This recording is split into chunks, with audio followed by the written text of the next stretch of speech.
मिनश्शैतानिर्रजीम बिस्मिल्लाहिर्रहमानिर्रहीम। शुरू अल्लाह के नाम से जो बड़ा मेहरबान निहायत रहम करने वाला है। अस्सलाम वालेकुम dear students, my class fellows and my friends, how are you. आज की वीडियो स्टार्ट करते हैं और वीडियो स्टार्ट करने के साथ ही मैं आपको याद कराती हूँ, अगर चैनल पे नए हैं तो मेरे चैनल को सब्सक्राइब कर दें ताकि मेरे आने वाली हर इंटरेस्टेड वीडियो आप तक आसानी से पहुँच सके।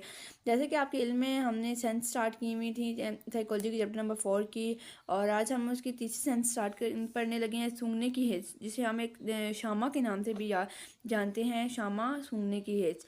ऑल्फैक्टरी सेंसेशन है हमारे पास, ये थर्ड वाली है और ये इतनी लॉन्ग नहीं है, ये शॉर्ट फॉर्म में आ जाती है और इसका ताल्लुक, इसका रिलेशनशिप आपकी नोज़ के साथ है, आपकी नाक के साथ है। सूंघना, ये लफ्ज़ जो सूंघना लिखा हुआ है वैसे ही आपको आप अंदाज़ा लगा सकते हो कि इसका ताल्लुक हमारी नाक से है।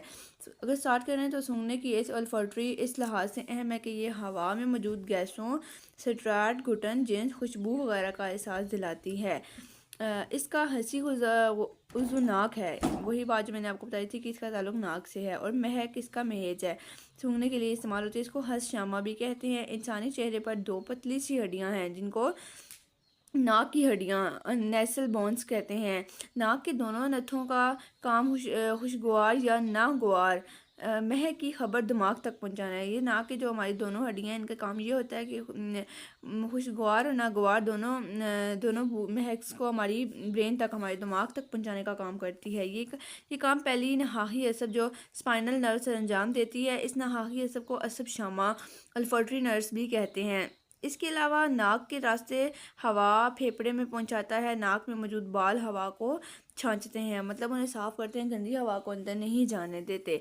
नाक के अंदर एक झिल्ली होती है, झिल्ली पाई जाती है, जिसके बारीक बाल जिसे असाब सेलियस अपनी हरकत से नाजुक नाक की गंदगी रतूबत को लगातार बाहर निकालते रहते हैं। नाक की छत में मखसूस किस्म की खलियात पाई जाती हैं जिन्हें शामी असाब कहते हैं। ये खुशबू की और बदबू से मुतासिर होते हैं। खुशबू के ज़रात नाक की रतूबत में हल होकर इन हलियात पर असरअंदाज होते हैं, जिससे महक की खबर दिमाग तक पहुंचती है। बाज़ अफराद में शामी कुव्वत दूसरे अफराद की नस्बत ज़्यादा होती है।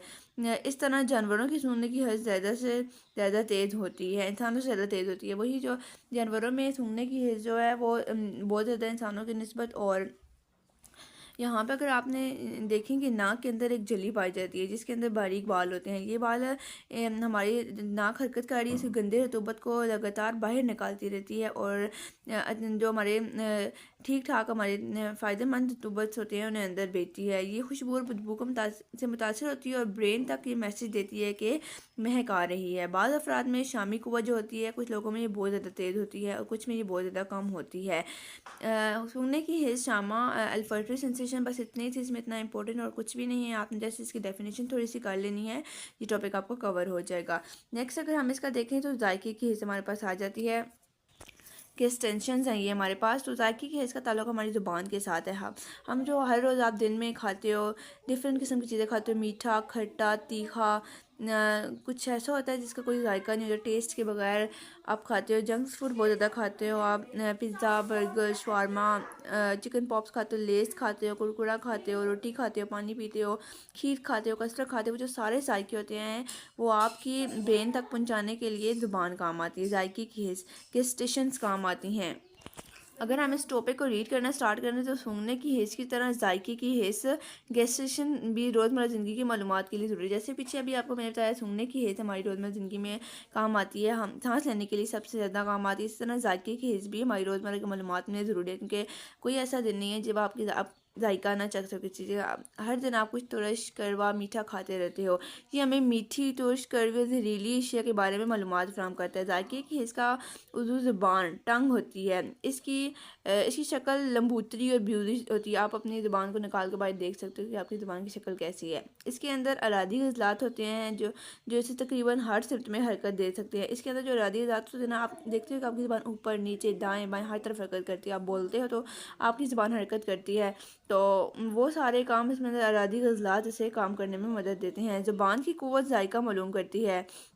ज़ुबान के दूसरे अहम अमूर बोलने से मुतल्लिक़ हैं। ये अल्फाज का सही तलफ़्फ़ुज़ अदा करने में मददगार साबित होती है। अब देखो कुछ लोग होते हैं उनकी ज़ुबान से सही तलफ़्फ़ुज़ अदा नहीं होती, उन्हें हम तोतला भी अक्सर बोलते हैं, तो उनकी ज़ुबान से अच्छे अल्फाज, मतलब अच्छे तो है नहीं, मैं गलत वर्ड यूज़ कर रही हूँ, उन्हें सही अल्फाज अदा करने नहीं आ रहे, उनका तलफ़्फ़ुज़ नहीं ठीक होता, वो तोतले थोड़े से बोलते हैं। तो वो भी अगर ये भी एक इस ज़ुबान की उसमें आ जाती है कि जिसकी ज़ुबान थोड़ी सी, उसकी हरकत ठीक ना हो, वो तोतला इंसान होता है। और इसके साथ ही जायके की क़ुव्वत मालूम होती है हमारी। आपने देखा होगा आपकी ज़ुबान पे छोटे छोटे दाने टाइप का कुछ होता है, तो ये आपके दरअसल जायके होते हैं जो हर हफ्ते बाद नए बनते हैं। वो नए बनते रहते हैं, हर रोज़ ज़ाया होते हैं, नए बनते रहते हैं, और इन्हीं के ज़रिए आप किसी भी चीज़ को टेस्ट कर रहे हो। डिफरेंट किस्म के होते हैं ज़ुबान के, वो अगर आगे आप पढ़ोगे तो आपको पता चलेगा मीठा जायका किधर से है और कड़वा जायका किधर से, वो मैं आपको आगे बताऊँगी।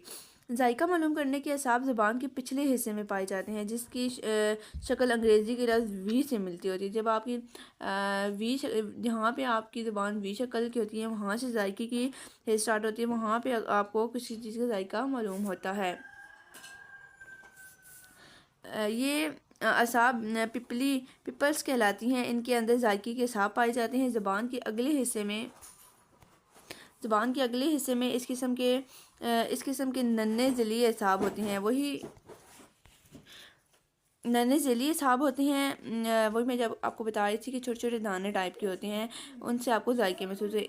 इसमें भी जायके के उभार, जायके के असाब टेस्ट बर्ड्स होते हैं, जिसके सिरों पर खलियात के ग्रोह होते हैं, जो कि जायके मालूम करने की हिस्स रखते हैं। अगर हम देखें तो मैंने आपको जो बताया कि छोटे छोटे दाने होते हैं आपकी ज़ुबान पे, वो आपकी जायके की हिस्स को मालूम करने में मदद देते हैं, जिन्हें आप नन्ही जलीय असाब या वेल फॉर्म पिपल्स भी कह सकते हो। बाकी अगर आप अगले पेज पे जाओ तो पेज नंबर 74 पे ना आप लिखा हुआ पढ़ोगे जायके 4 किस्म के होते हैं: मीठा, कड़वा, तुर्श और नमकीन।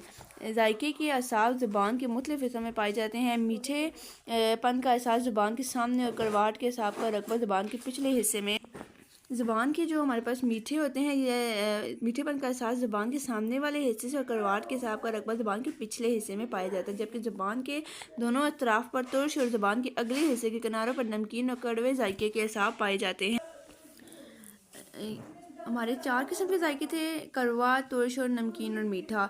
कड़वा जो था हमारे दिमाग के पिछले हिस्से में होता है, मीठा जो था वो हमारी ज़ुबान के सामने होता है, नमकीन किनारों पे होता है, और तुर्श ज़ुबान के अगले हिस्से में होता है। तो ये सारे असाब इन एरियाज़ में पाए जाते हैं। अलावा इसकी ज़ुबान गर्म, सर्द, लम्स, दर्द और दबाव भी महसूस करती है। आप कभी चाय पी रहे हो, आपको गर्म लग जाती है, कभी पानी बोतल ठंडा लग जाता है, कभी ज़ुबान कट जाती है, तो वो सारे भी महसूस कर सकती है।